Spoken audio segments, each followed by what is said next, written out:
ले जी, ये है हमारी होंडा प्राइडर 2016 मॉडल, जो कि 2016 में मैंने अगस्त के महीने में ख़रीदी थी लाहौर मैकलोड रोड से। तब इसकी प्राइस थी 86,500 रुपये, जबकि अब इसकी प्राइस 2022 में 1,37,000 रुपये रखी गई है। अब इसकी बॉडी की बात करें तो बॉडी में इसके फ्रंट और रियर दोनों मडगार्ड, ये चीज़ जो कि हार्ड प्लास्टिक के बने हुए हैं रेड कलर में, जबकि इसका वाइज़र ये भी हार्ड प्लास्टिक का बना हुआ है। इसके शॉक्स की बात कर रहे हैं, फ्रंट साइड पर टेलीस्कोपिक शॉक हैं और रियर पर भी जो कि शॉक हैं वो काफ़ी अच्छे हैं। रियर पर जो शॉक यूज़ हो रहे हैं ये लीफ स्प्रिंग टाइप शॉक होते हैं, जो कि दूसरी बाइक से कदरे बेहतर होते हैं और ज़्यादा कंफर्ट देते हैं। इसी तरह इसके टायर्स के ऊपर बात करें तो टायर्स इनमें जो ओरिजिनल आते हैं वो सर्विस के आते हैं, लेकिन हमने यहाँ पर जो डाला हुआ है और जनरल का डाला हुआ है 2.75/18। अगर आप गौर से देखें तो यहाँ पर मैं अगर आपको कैमरा दिखाए तो 2.75/18 यानी कि 2.75 विड्थ है इसकी और 18 इंच ये लंबे हैं, यानी कि इसका व्हील साइज़ है। ठीक है, इसके बाद हम फ्रंट पर आ जाते हैं। फ्रंट पर भी इसका 18 इंच का यानी कि 2.75 और 18 इंच का फ्रंट टायर यूज़ किया गया, जो कि इसका कंपनी फिटेड है सर्विस का, इसको मैंने चेंज नहीं करवाया।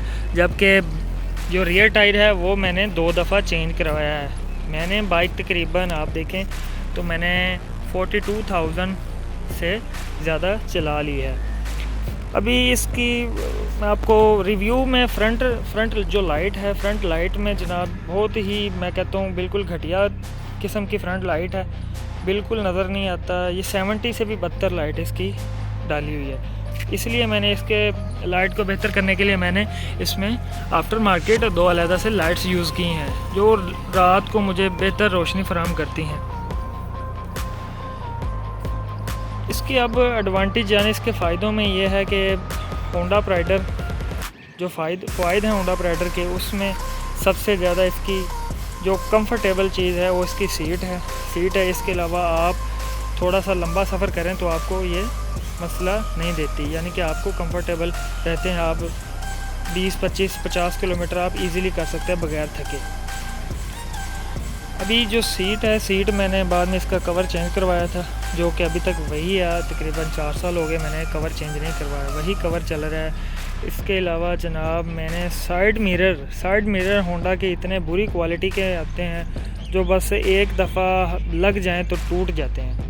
इसके अलावा इसका कोई हाल नहीं है। साइड मिरर मैं 3 दफ़ा चेंज करवा चुका हूँ। इसके अलावा आप आ जाएँ होंडा के मीटर पर। मीटर में जो होंडा का पुराना मीटर होता था, यानी कि 100 सीसी 2012 तक के जो 100 सीसी मोटरसाइकिल थे, उनमें यहाँ पर स्पीडोमीटर और यहाँ पर फ्यूल गेज मीटर आता था। लेकिन होंडा प्राइडर में इन्होंने फ्यूल गेज ख़त्म कर दी, उसके लिए जगह पर सिर्फ ये होंडा प्राइडर यानी कि प्राइडर का मोनोग्राम दे दिया है। सिर्फ मैं कहता हूँ ये डिसएडवांटेज है। अगर इसकी जगह पर हमें फ्यूल गेज फराम कर देते तो हमारे लिए आसानी होती और अच्छा लगता। और ये बॉक्स जनाबे वाला टूल बॉक्स है। इसके अंदर जो होंडा कंपनी की तरफ से कुछ टूल दिए जाते हैं इसमें वो रखे होते हैं, इसके अलावा इसमें कुछ नहीं होता। ये सिर्फ एक डिज़ाइन है और टूल बॉक्स के तौर पर इस्तेमाल किया हुआ है। बाइक के जो इंडिकेटर हैं, इंडिकेटर में हेलोजन बल्ब होता है, जो कि एक नॉर्मल बल्ब होता है। इसमें LED बल्ब नहीं होते, ये LED इंडिकेटर्स नहीं है, ये सादा हेलोजन बल्ब इंडिकेटर्स हैं। अब आ जाते हैं हम इसके इंजन की तरफ। इंजन 100 सीसी कैटेगरी का ओवरहेड कैम शाफ्ट इंजन है, यानी कि इसके हेड में एक स्प्रॉकेट चलती है, उसके ऊपर चेन होती है जिसको टाइमिंग चेन कहते हैं। इसके अंदर कैम होती है, जबकि होंडा CG125 के अंदर ओवरहेड वॉल्व होते हैं। ओवरहेड कैम का फ़ायदा ये है, इस इंजन का फ़ायदा ये है कि इसकी वाइब्रेशन बहुत कम होती है, स्मूथ होती है। लेकिन इसका दूसरा जो नुकसान है, इसमें स्टार्टिंग टार्क कम होता है, यानी कि होंडा CG125 ओवरहेड वॉल्व की बदौलत उसका स्टार्टिंग टार्क बहुत ज़्यादा होता है और वो बहुत जल्दी स्पीड पकड़ लेती है, जबकि इसकी स्पीड इतनी ज़्यादा यानी कि ये बहुत स्लोली स्पीड पकड़ती है।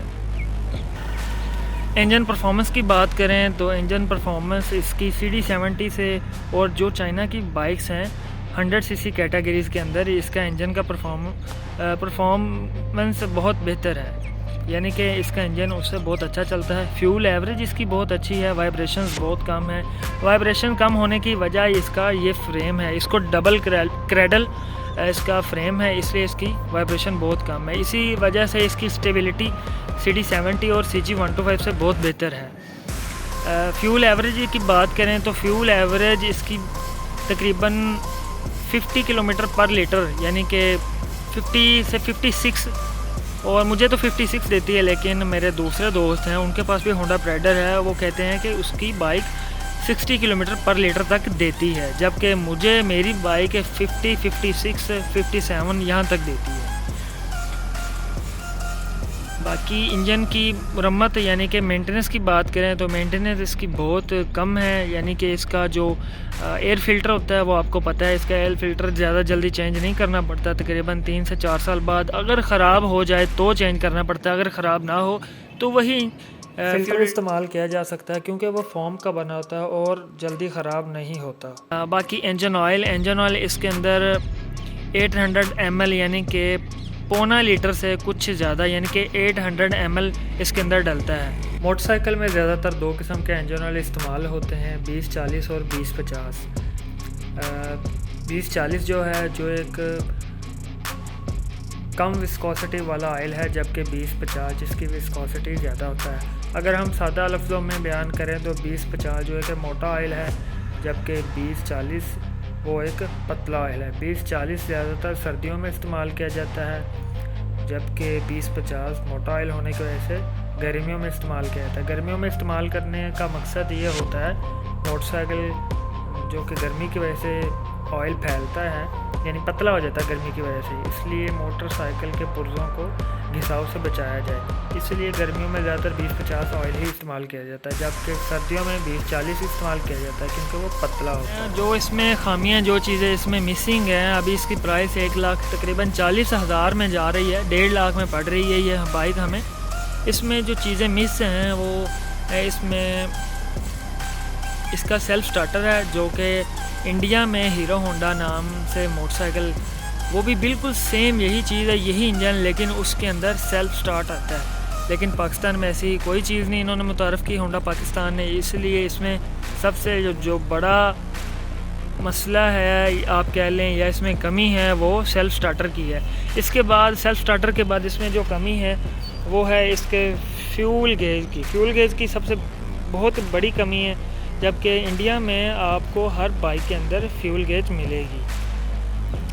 आपको पता है ये पाकिस्तान की बाइक है, तो पाकिस्तानी बाइक में कुछ ऐसे फीचर्स होते हैं जो मिस होते हैं, जैसा कि यहाँ पर किल स्विच होता है, ऐसा कोई सिस्टम नहीं यहाँ पर पाया गया। किल स्विच के बाद यहाँ पर डिपर की ऑप्शन होती है, जैसा कि सुजुकी की मोटरसाइकिल में जो पाई जाती हैं, जबकि चाइनीज़ भी कुछ ऐसी बाइक्स हैं जिसमें डिपर की ऑप्शन मौजूद है। डिपर ना होने की वजह से मैंने इसमें एक खुद कार तरीके से, यानी मैंने अपनी मर्ज़ी से एक डिपर यहाँ पर एडजस्ट किया हुआ है, आपको चला कर दिखाता हूँ। ये इस तरह चलता है, ये डिपर नीचे वाली लाइट्स के साथ कनेक्ट है, यानी कि आप देखेंगे तो ये इस तरह वर्क करता है। इसके अलावा किल स्विच नहीं है, किल स्विच ये लाइट्स के लिए बटन इस्तेमाल किया गया, अगर आप लाइट्स पर नहीं तो इसको एज अ किल स्विच भी इस्तेमाल करते हैं। DRLs इंस्टॉल की हुई हैं बाइक में, DRL जो कि आपको दूसरी बाइक्स में मिलती हैं, लेकिन मैंने इसमें DRLs इंस्टॉल की हुई हैं। DRLs आप भी इंस्टॉल कर सकते हैं, इसके लिए मैं आपको एक नई वीडियो में आपको सारा DRL लगाने का तरीकाकार बता दूंगा, डिपर लगाने का भी तरीकाकार आपको बताऊंगा। खैर, अगर आपको इस मोटरसाइकिल हवाले से कुछ सवालात हों तो आप मुझे कमेंट बॉक्स में इस बारे सवालात कर सकते हैं। चलें, अब मैं आता हूँ कि मैंने 5-6 साल तकरीबन मुझे ये बाइक इस्तेमाल करते हुए हो गए हैं, और मैंने अभी तक इस मोटरसाइकिल का क्या काम करवाया है, क्या मुझे फ़ायदे हुए हैं, कितना मुझे मोटरसाइकिल ने तंग किया, ये सभी मैं आपको बताता हूँ। मैंने अभी तक तकरीबन 42 हज़ार मोटरसाइकिल चला ली है। तो सबसे पहले तो मैंने इसका रिंग डलवाए थे, क्योंकि मेरा सफ़र कुछ ऐसा था, मैंने काफ़ी दूर जाना आना होता है, तो तकरीबन 200 किलोमीटर मैं सफ़र कर लेता हूँ। तो इस वजह से मैं ज़्यादातर गर्मियों में इस्तेमाल करता रहा हूँ कुछ अर्सा। तो इसका इंजन हीटअप हो गया था। हीटअप होने की वजह से इसके जो रिंग होते हैं वो हीट होने की वजह से ख़राब हो जाते हैं और सिलेंडर में हीट हो जाता, सिलेंडर भी हीट हो। जब सिलेंडर और रिंग आपस में रगड़ खाते हैं तो रिंग क्या कहते हैं, घिस जाते हैं। जब घिसने की वजह से जो मोटरसाइकिल है वो ऑयल उठाना शुरू कर दे, जिससे साइलेंसर से आपको ऑयल यानी कि धुआं निकलता नज़र आता है। इस वजह से मैंने इसके रिंग चेंज करवाए थे। उसके बाद मैंने इसकी क्लच प्लेट से चेंज करवाई, जो कि होंडा की असल ओरिजिनल क्लच प्लेट से इस्तेमाल की थी। मेरी मोटरसाइकिल की रिंग ख़राब होने की वजह ये थी कि मैं बहुत ज़्यादा सफ़र करता था गर्मियों में और लंबा सफ़र करता था, 200 किलोमीटर तकरीबन सफ़र कर लेता था, जिससे मेरी मोटरसाइकिल कुछ अरसे बाद यानी कि 20,000 किलोमीटर चलने 22,000 किलोमीटर चलने के बाद मुझे रिंग चेंज करवाने पड़े थे और 25,000 किलोमीटर करने के बाद मैंने अपनी क्लच प्लेट से चेंज करवाई थी। अभी ये बाइक जो कि कम्यूटर यानी कि कम्यूटर बेस मोटरसाइकिल, कम्यूटर से मुराद है कि ये मोटरसाइकिल यानी कि छोटे छोटे डिस्टेंस के लिए बनी है। यानी कि यहाँ से आप ऑफिस यानी 20, 22, 50 किलोमीटर तक आप इसको डेली यूज़ कर सकते हैं, ना कि आप इसको 200 किलोमीटर तक दौड़ाएं। अगर आपने लंबे सफ़र करने हैं तो कोशिश करें ठंडे मौसम में आप लंबा सफ़र करें, तो फिर इसके इंजन को कोई इशू नहीं है। लेकिन अगर आप गर्मियों में सफ़र करते हैं इस पर, तो इसके इंजन को नुकसान होता है, वो भी हीट की वजह से। इस मोटरसाइकिल का इंजन तकरीबन 7.5 यानी कि 7.5 हॉर्स पावर प्रोड्यूस करता है, 8.5 हॉर्स पावर प्रोड्यूस करता है और 7.5 न्यूटन मीटर टॉर्क पैदा करता है। ब्रेकिंग सिस्टम की बात करें तो यहाँ पर जो फ्रंट पर जो इसको हब कहते हैं, हब इसकी बड़ी है, जबकि रियर पर इसकी जो हब है, ब्रेकिंग हब है, वो छोटी है। यानी कि रियर हब का जो साइज़ है वो CD70 जितना ही है, जबकि जो फ्रंट हब है उसका साइज़ बड़ा है। इसकी ज़्यादातर 70% ब्रेकिंग इसके फ्रंट से ही होती है, जबकि 25% ब्रेकिंग जो पिछले टायर से लगती है। इंजन बिल्ड क्वालिटी की बात करें तो आप देख सकते हैं ये यानी कि यहाँ पर वेल्डिंग जब करते हैं कंपनी के अंदर या फैक्ट्री के अंदर, वेल्डिंग इनकी बस क्वालिटी बस गुजारे लायक ही है, यानी कि इसमें रस्ट खा जाते हैं। ये देखें रस्ट है काफ़ी ज़्यादा, और जो वेल्डिंग है उसकी फिनिशिंग भी अच्छी तरह नहीं होती। अभी ये तो काफ़ी पुराना मॉडल है, जो अभी नए मॉडल आ रहे हैं उनमें बहुत ज़्यादा क्वालिटीज़ के इशू हैं, यानी कि जगह जगह पर डस्ट और यानी कि रस्ट पड़ जाती है, जंग लगना शुरू हो जाता है। इसी तरह आपको इधर भी दिखाऊं तो यहाँ पर भी रस्ट मौजूद है, यहाँ पर एक वेल्डिंग के जो इश्यूज़ हैं यहाँ पर भी रस्ट मौजूद है। ठीक है, इसी तरह क्वालिटी जो होंडा की है वो दिन ब दिन गिरती जा रही है, प्राइसेस इनकी बढ़ती जा रही हैं, क्वालिटी इनकी ज़ीरो होती जा रही है। इंजन में भी क्वालिटी इनकी बहुत कम हो गई है, पुरानी मोटरसाइकिल की निस्बत बहुत कम क्वालिटी हो गई है इनकी। ये हैं जो DRL मैंने इंस्टॉल किए थे मोटरसाइकिल में। आमतौर पर DRL बड़ी मोटरसाइकिल 150 सीसी या स्पोर्ट्स बाइक में इस्तेमाल होते हैं, लेकिन हमने अपनी राइडर में भी DRL लगा दी हैं। ये आज का होंडा प्राइडर का रिव्यू ख़त्म होता है। अगर मैं कोई चीज़ मिस कर गया हूँ या मुझे भूल गई है तो आप व्यूवर्स मुझे कमेंट बॉक्स में ज़रूर बताइएगा, और इसके बारे में हम अगली वीडियो में बात कर लेंगे इंशाल्लाह।